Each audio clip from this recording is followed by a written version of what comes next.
morning and welcome to Farm Factor on Ag AM in Kansas. I'm your host, Conrad Cabas. In May, the Environmental Protection Agency proposed the Renewable Fuel Standard, which has numbers that fall short of the statutory requirements set by Congress. Their latest proposal contained a decrease of 3.75 billion gallons of American-made corn-based ethanol. Ag AM in Kansas recently had a meeting between producers and commodity groups and the Environmental Protection Agency, who discussed the Renewable Fuel Standard. Stay tuned.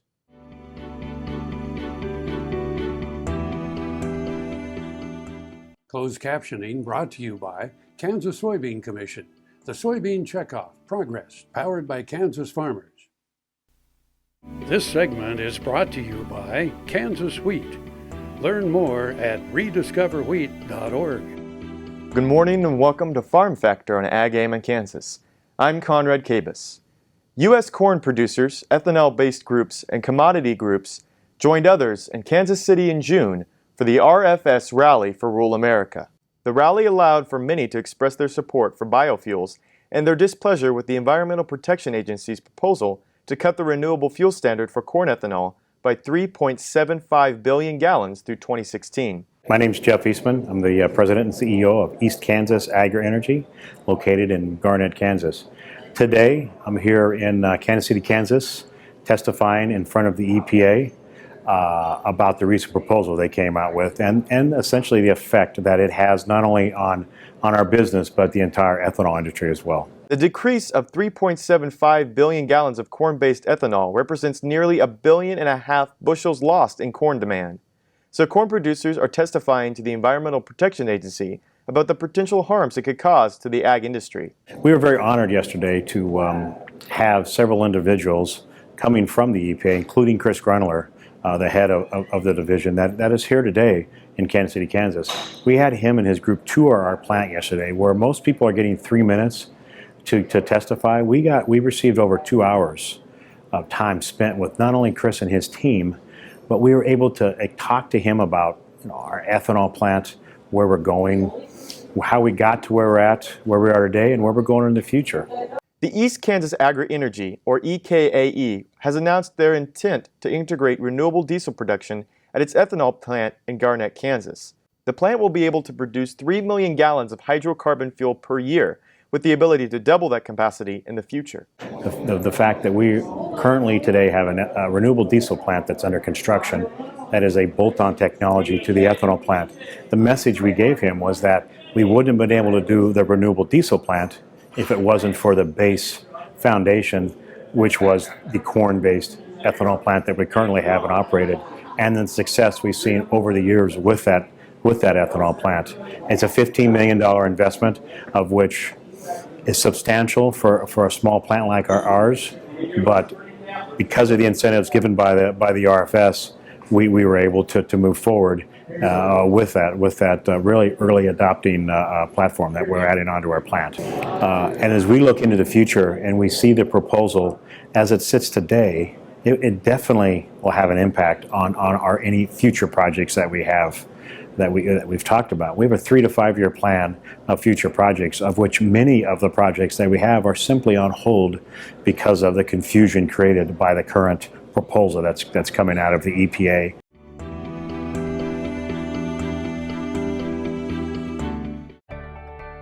I'm Dr. Frank Lyons, a physician here at Kansas Regenerative Medicine Center. As one of the only standalone stem cell centers in the U.S., we use your stem cells as therapy for arthritis and some autoimmune diseases. I'm Dr. Andrew Poe, here at Kansas Regenerative Medicine Center.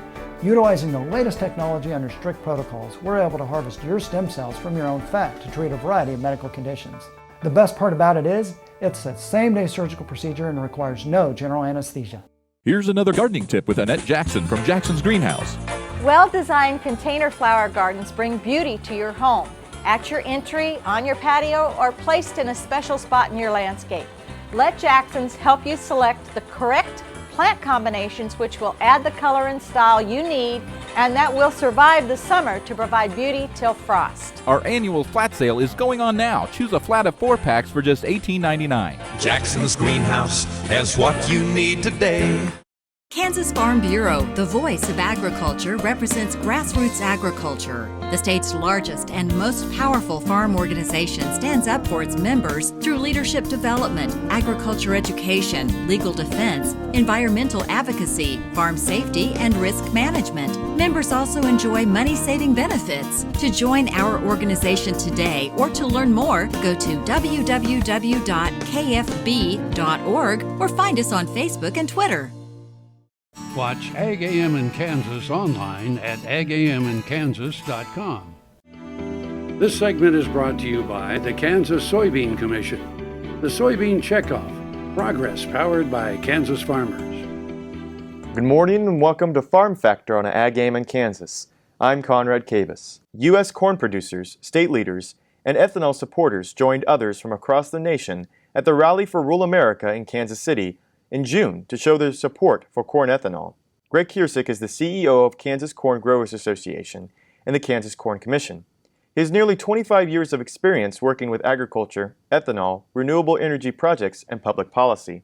It's June 25th, 2015, and today here in Kansas City, Kansas, at the Jack Reardon Convention Center, is the EPA hearing on the Renewable Fuel Standard and its annual obligations called the Renewable Volume Obligations. We've just had the Rally for Rural America with probably in excess of 400 people coming together to express publicly and to the EPA how important the Renewable Fuel Standard is to agriculture. EPA has been hearing from over 260 people today at 3 minutes per person, so pretty quick comments about the importance to our country and the rural economy and agriculture and consumers about biofuels and alternative fuels that are developed and used in part because of the Renewable Fuel Standard. We've had over 8 busloads of folks come early this morning and stay till late this afternoon, along with the 260 people who are giving testimony. EPA decided to have a hearing here in the Midwest, and they chose Kansas City, Kansas, in order to give us a chance to tell our stories. Last time a hearing like this was held, it was in Virginia, and while folks got there, it was a lot harder to go and participate.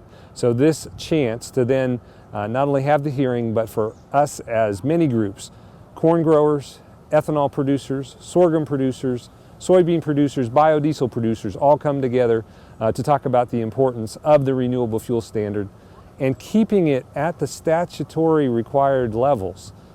In 2007, Congress created this program to carry out at least through 2022 with levels of fuel growing, of biofuels growing each year. But EPA's current proposal would actually ratchet that back from what was required and anticipated. So we're sharing our thoughts, the impacts of biofuels on the ag economy, and creating lower prices for consumers all around the country and actually now around the world as we export ethanol around the world, that this fuel, these biofuels, are critical and can grow and should be kept at the levels required by law, not those reductions proposed by EPA.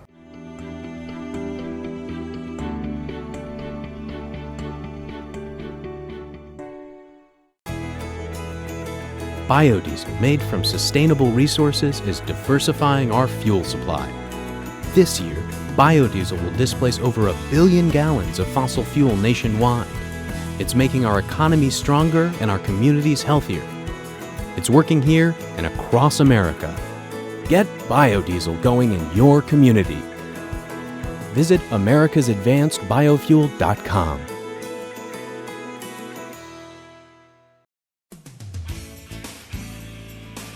This is the Kansas Soybean Update. It's brought to you by the Kansas Soybean Commission. The Soybean Checkoff, progress powered by Kansas farmers. Ignacio Ciampiti, K-State Crop Production and Cropping Systems Specialist, joins us. Ignacio, a soybean producer's knowledge of soybean growth can give them an advantage in the development of the crop. So how are you and the United Soybean Board helping in increasing the producer's knowledge? Well, one of the ideas, Greg, is trying to put some of the information, summarize the information, and make sure that the growers have access access to information in a way that is easy and in a way that we can just demonstrate the connection between growth stages and what are the main management tips. So what we decided to follow and pursue with the United Soybean Board and the Kansas Soybean Commission was trying to put together some kind of a very nice poster with the idea of showing all the different growth stages for soybean from vegetative to reproductive. And the goal is in each of the growth stages we have a specific management tip, and we also have specifications about what are the main points of the growing season and organs and how they are changing. Weed control, insect controls, and also planting depth. So knowing how your soybean plants are in growth can give some benefits on how whether just to synchronize all the inputs that we need to utilize to increase production, and also make sure that we just know exactly what is the right timing and the moment in order to apply all the inputs, and also make sure that we are controlling and scouting our soybeans. Now, in the various stages, can some of these overlap each other? In some situations, yes, and that's one of the things that what soybeans is very unique and also a very complex, crop. Sometimes we have leaf production, so with the crop is still producing leaves by the same time that the crop is also flowering in some other nodes. And that's why it's critical and important to really recognize the moment that the crop is getting into reproductive stages, because we probably want to take a look to see how we can protect the leaf area and make sure that we have enough leaf to produce yields. So in those moments is when we need to make decisions as a fungicide application or some other nutrient factors that we need to apply in order to maximize and make sure that we are increasing yield. When you go to the management decisions, knowing the stages of your crop, knowing exactly when is the right moment to apply any inputs if it needed, or knowing exactly when you are scouting and what is the specific phenological stage you're in, that provides like a big jump as compared to just in conventional situations. And we are seeing that increasing that knowledge really increase the ability of the farmers to really overcome any production issue or any issues that they may face during this or the next coming years with soybean production. Ignacio Ciampiti, K-State Crop Production and Cropping System Specialist, joins us on the Kansas Soybean Update. It's brought to you by the Kansas Soybean Commission. The Soybean Checkoff, progress powered by Kansas farmers. Learn more at kansassoybeans.org. For Kansas Soybeans, I'm Greg Akagi. As fourth-generation farmers themselves, Heinen Brothers Ag Service understands the risk and rewards of farming. So when it comes to quality aerial and ground application, fertilizer, ag chemicals, and anhydrous ammonia, call Heinen Brothers Ag today, 800-760-4964. No matter where, no matter why, the Veterinary Health Center at Kansas State University is committed to providing quality patient care to animals and exceptional customer service to their owners. From routine checkups to emergency and specialty care, our world-renowned specialists and experienced professionals are here to discover, to teach, and to heal. Let us know. How can I help? How can we help? Tallgrass Commodities offers producers bulk commodities at a reasonable price with reliable service throughout the whole Midwest. To find out more about Tallgrass Commodities, visit tallgrass.us or call 785-494-8484. As fourth-generation farmers themselves, Heinen Brothers Ag Service understands the risk and rewards of farming. So when it comes to quality aerial and ground application, fertilizer, ag chemicals, and anhydrous ammonia, call Heinen Brothers Ag today, 800-760-4964.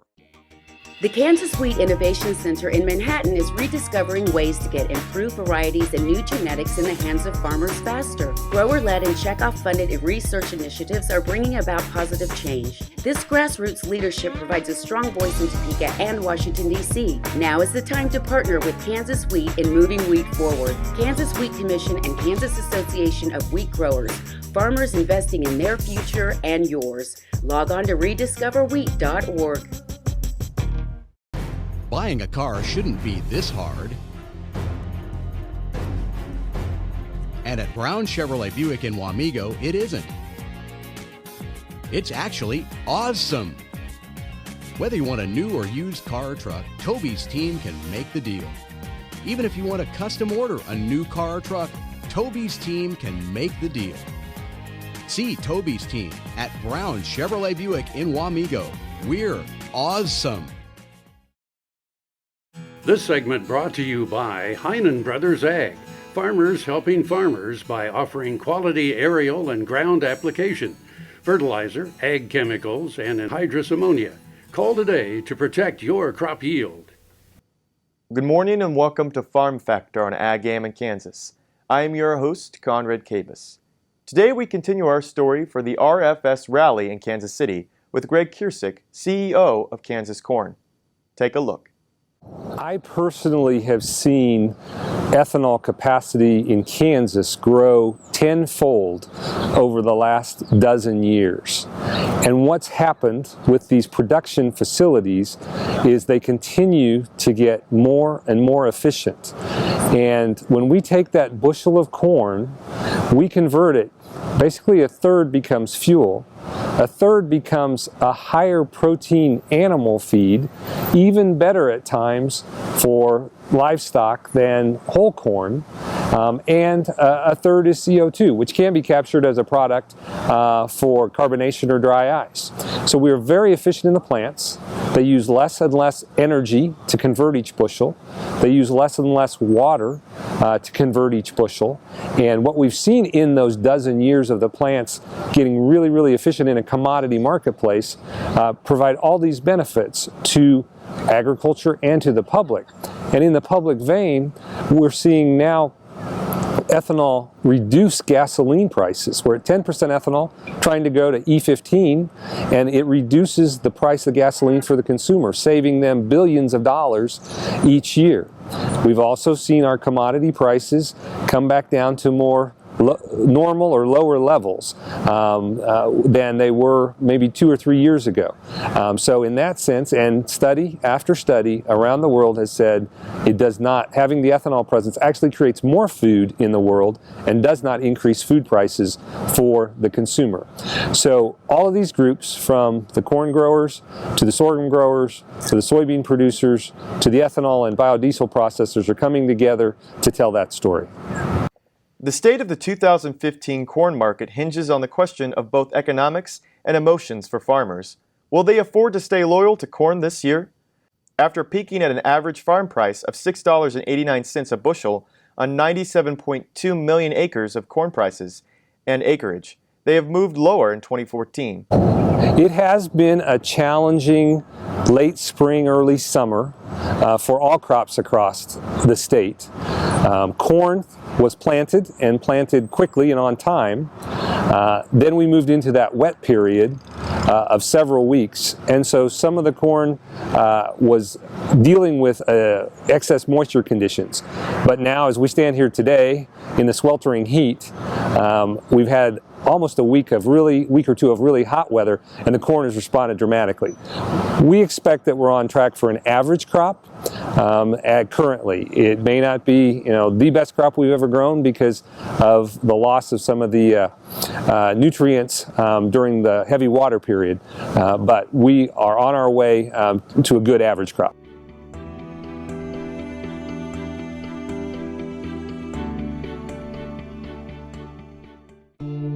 I will take action against herbicide-resistant weeds. I will know my weeds, and I will stop them before they go to seed.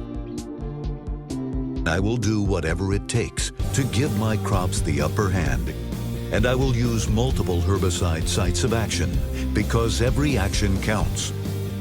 I will take action, this time for all time.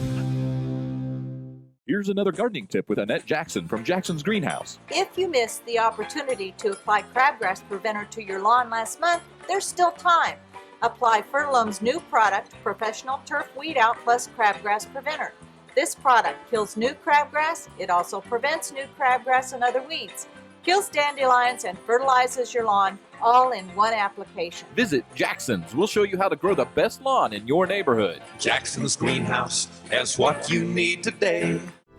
Healthy cows start with the new Hired Hand automatic livestock sprayer. Rancher invented to provide an efficient alternative to pour-on and injectable parasite management systems. The portable design allows cattle to treat themselves head to hoof. Strategic device placement with pass-through activation technology takes the stress out of parasite treatment for cattle and the rancher. Get the new Hired Hand for yourself or become a distributor. Visit cowsprayer.com. The new Hired Hand makes healthy cows easy. Soil is the life of a farm, and for 25 years, SureCrop Liquid Crop Nutrition has helped growers produce abundant quality crops while preserving and improving the soils they steward. SureCrop offers complete soil and plant analysis with cropping recommendations, delivery direct to your on-farm storage, and quality crop nutrition custom blended for your field. Choose SureCrop for the assurance of excellence for your soil. Call today or visit their website for more information. Valley Vet Supply is devoted to providing information and professional quality products at reasonable prices. Valley Vet Supply. To see this show and past episodes of Ag AM in Kansas, go online to agaminkansas.com. Kansas Farm Bureau, the voice of agriculture. To join today or for more information, go to kfb.org or find us on Facebook and Twitter. Good morning and welcome to Farm Factor on Ag AM in Kansas. I'm Conrad Cabus. U.S. corn producers, ethanol groups, and commodity groups recently joined others in Kansas City, Missouri for the Renewable Fuel Standard Rally for Rural America. The Environmental Protection Agency's Renewable Fuel Standard comes at a time when corn prices are already depressed, currently below the cost of production. Cutting demand after corn planting decisions were made hurts America's farmers and rural America. It's a beautiful day here in Kansas City, and been to the EPA hearing on the RFS, and as I told the panel today, that we're looking at something that's very important, and I feel personal on this issue that I lobbied for it when it was up to 15 billion gallons, and now they're trying to lower that for, in all of our opinions, no reason. And when you gear a business up to go there and know you're going to have the profit to pay for your investment and produce enough to do it, you don't expect to be pulled back like this. So you wouldn't do it to a business, you wouldn't do it to an industry, and we're basically an industry that has geared up to produce corn for a 15 billion gallon market. And we've done that, we've improved everything, and I just told the panel I was not appreciative of this, and I expect it to stay as the law was written, as the National Corn Growers lobbied for it.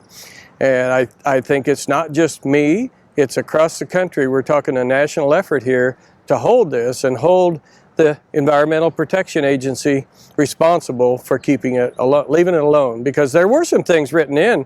If we didn't have enough corn, if we had some extra things that happened to agriculture, that they do have a way to lower that demand, but there's none of those things happening today. Ethanol plants are revitalizing rural communities, providing jobs and creating economic activity throughout the Midwest. Ethanol plants are also contributing millions of dollars in taxes at the local, state, and federal levels.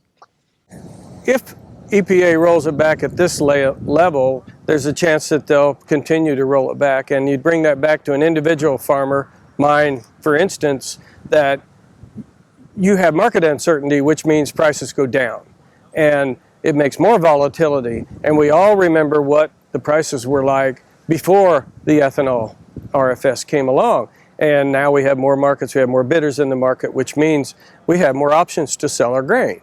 And it's really important that stability stays and these ethanol plants continue to price out, look for opportunities to buy corn, and look for places to sell their byproducts, and continue to look for new ways to use corn. And I think that's the big thing, is not just money, but stability and being able to look for the future like my son does. And it's given a lot of confidence to the future for our young people.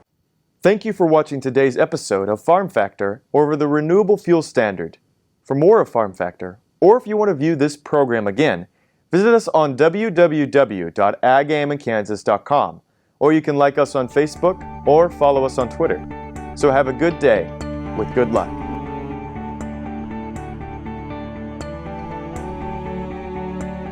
Closed captioning brought to you by Kansas Soybean Commission. The Soybean Checkoff Progress, powered by Kansas farmers.